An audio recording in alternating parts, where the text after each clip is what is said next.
Salut la famille. Salut. Et grâce que Dieu vous bénisse. Nous allons lire en ce jour ce passage dans Genèse 1 au verset 26. Je lis la parole de Dieu.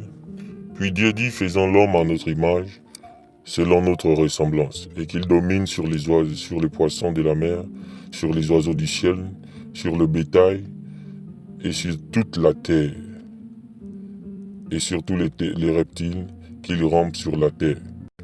Je lis ce même passage dans une autre version Semeur. Puis Dieu dit, faisons les hommes, de sorte qu'ils soient notre image, qu'ils nous ressemblent, qu'ils dominent sur les poissons de la mer, sur les oiseaux du ciel, sur les bestiaux, sur toute la terre et sur tous les reptiles et insectes. Dieu dit, faisons l'homme à notre image.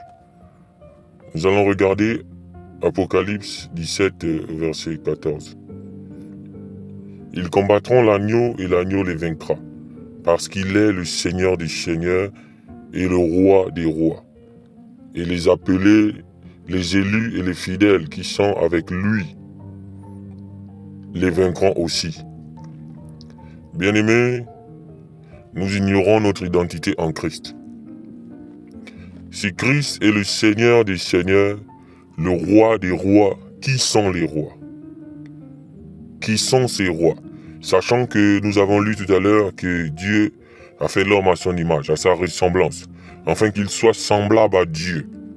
Si Dieu est roi, nous les hommes, nous sommes rois. Si notre Dieu est le roi des rois, nous sommes les rois.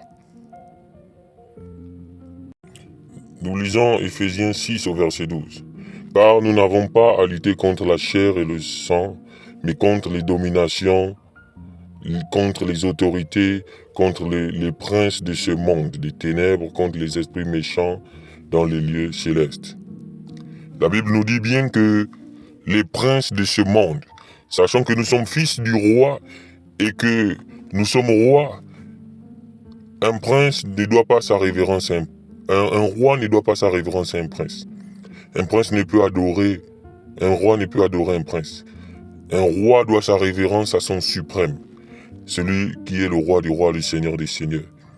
Alors bien aimés, arrêtons de nous prosterner devant Satan. Arrêtons de croire qu'il a tout le pouvoir sur nous. Lèvons-nous dans la prière.